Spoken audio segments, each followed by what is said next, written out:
Hola, ¿cómo están mis estimadas y estimados alumnos de segundo nivel? El objetivo de este video es mostrar un resumen de la primera clase, aquella donde se vieron los conceptos básicos para el curso. Esto tanto para las personas que quizá en su momento no me preguntaron sobre alguno de los temas que vimos, o las personas que faltaron a la clase. ¿Ya? Vamos entonces con los conceptos básicos, que son 3 temas. El primero de este tema son los tipos de texto. Como ustedes pueden ver, hay 5 tipos de textos. Está el narrativo, el descriptivo, el dialogado, el expositivo y el argumentativo. En cuanto a intención comunicativa, el narrativo relata los hechos que pasan a los personajes. Responde a la pregunta ¿qué ocurre? ¿Ya? Los modelos, o sea, dónde podemos encontrar textos narrativos, son las novelas, los cuentos, las fábulas, las noticias también. Aquí en el aspecto lingüístico van a predominar los verbos de acción. El texto descriptivo. Acá nos indica cómo son objetos, personas, lugares, animales, sentimientos y situaciones. La pregunta es, ¿cómo es? ¿Dónde vamos a encontrarlos? En guías de viaje, en cuentos y en novelas. En guías de viaje, ¿por qué? Porque ahí me van a describir el lugar que yo quiero visitar. Me lo van a describir de la forma más atractiva para que yo compre el pasaje y vaya a ese lugar. En los cuentos y en las novelas hay descripciones de los hechos, las situaciones que van ocurriendo. Muchas veces las novelas, por ser más extensas, pueden mostrarnos hasta 3 páginas describiendo, por ejemplo, un bosque, el lugar donde ocurren los hechos. En el aspecto lingüístico hay abundancia de adjetivos. Por ejemplo, si yo quiero describir un perro, voy a decir el color del perro, el tamaño, la expresión de sus ojos, si tiene las orejas largas, si tiene las orejas cortas. O sea, voy a usar muchos adjetivos calificativos para describir bien, ya sea la persona, el animal, el lugar, la cosa. El texto dialogado, la palabra lo indica, son diálogos, reproducen literalmente las palabras de los personajes. La pregunta clave es, ¿qué dicen? ¿Dónde voy a encontrar este tipo de texto? En las piezas teatrales, las obras dramáticas y los diálogos que aparecen en narraciones. En los cuentos, en las novelas, los personajes se comunican, conversan entre sí. En una entrevista, obviamente, porque la entrevista se define como el diálogo entre un periodista y uno o varios entrevistados. ¿Qué voy a tener acá? Acotaciones, guiones, comillas. Las acotaciones son observaciones que van entre paréntesis, donde el autor o dramaturgo va a indicarle a los actores o actrices qué es lo que tienen que hacer. Los guiones y las comillas son signos que nos indican que se está presentando un diálogo. El texto expositivo transmite información, explica y transmite información de manera objetiva. ¿Ya?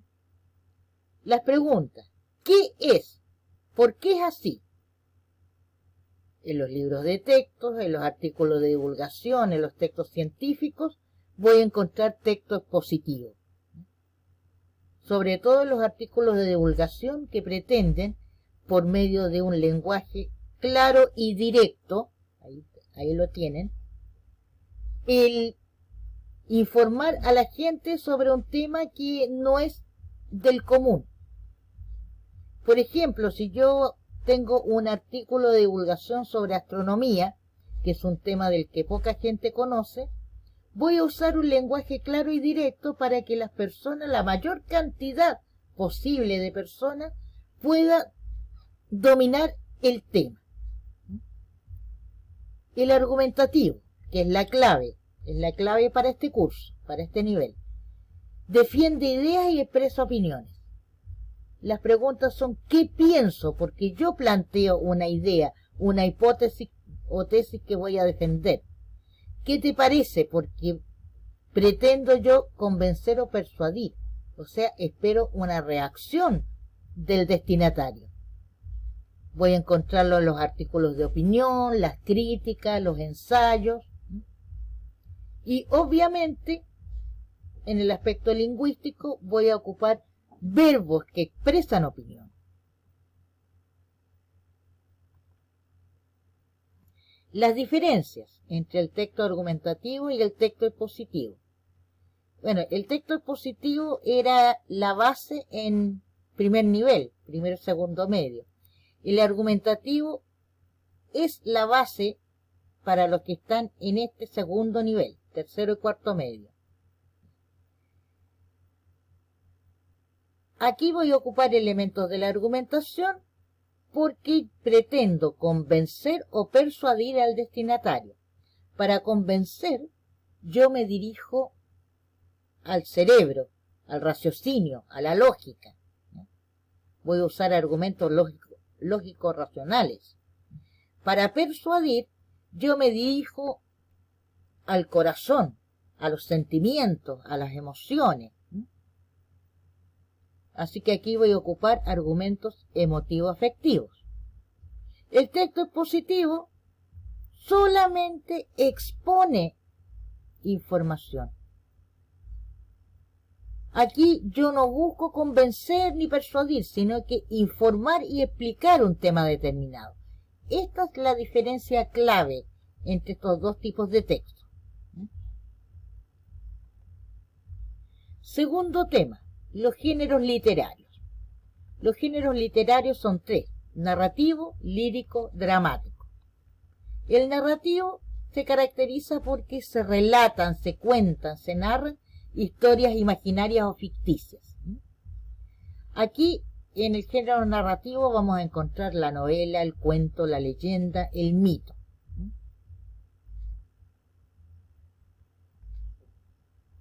El género lírico. Aquí entramos de pleno al mundo de los sentimientos y las emociones. A este género pertenecen todas las obras escritas en verso, preferentemente, aunque hay algunas en prosa, en donde se van a expresar los sentimientos y las emociones íntimas, individuales y personales. Por eso tiene el género lírico un carácter marcadamente subjetivo. Aquí entra la poesía y también las canciones, porque las canciones son poesías a las que se les pone música. Todo lo que predomina aquí son las emociones y los sentimientos. El género dramático va a representar un episodio o conflicto en la vida de los seres humanos por medio del diálogo de los personajes. Los elementos más importantes en el género dramático son estos: el conflicto y el diálogo. Todas las obras del género dramático están escritas por forma de diálogos, en forma de diálogo. Ahí los personajes van a conversar, se van a comunicar y van a simbolizar algún conflicto humano por medio del protagonista y el antagonista.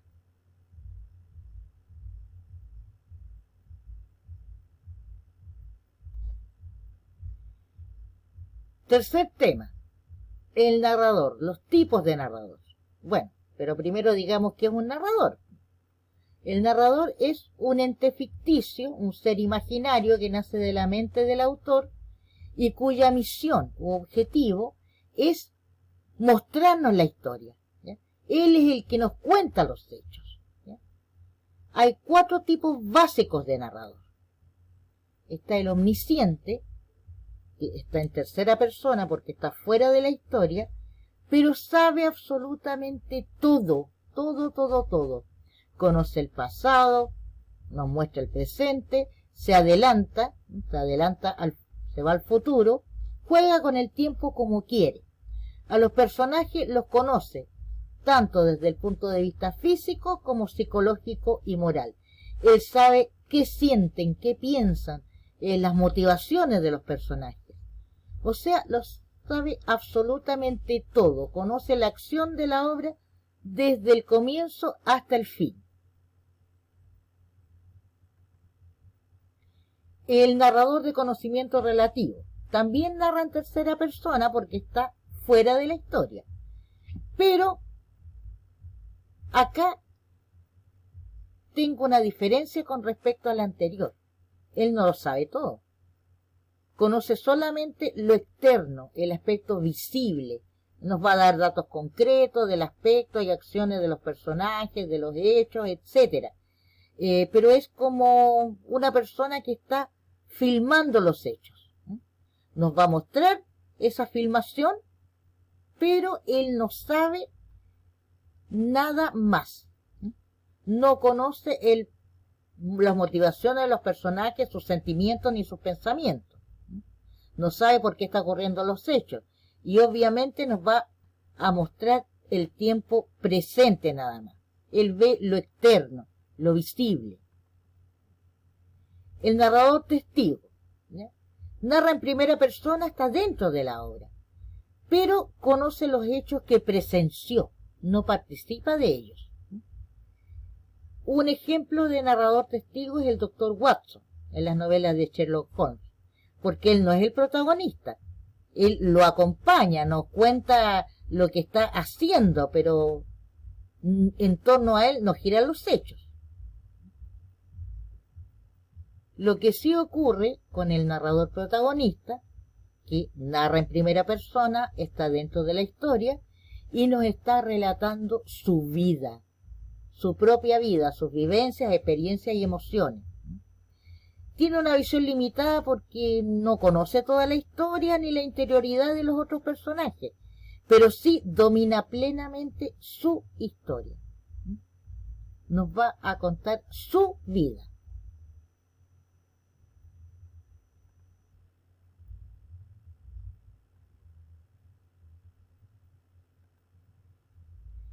Bien, espero que este video les haya servido, este video de resumen, y ahora los invito a contestarme 3 preguntas que van a aparecer en un Word. Ustedes las responden y me las envían a mi correo porque van a ser evaluadas, ¿ya? Yo cada vez que les presente algún resumen, voy a hacer estas preguntas y voy a ir haciendo evaluación formativa. O sea, les voy a ir poniendo una nota, logrado, no logrado, bueno, muy bueno, regular, etcétera, y voy sumando todas estas evaluaciones para que a fin de mes, de este mes de marzo, puedan tener la primera nota trimestral. ¿Bien? Bien, nos estamos encontrando en un próximo video. Hasta luego.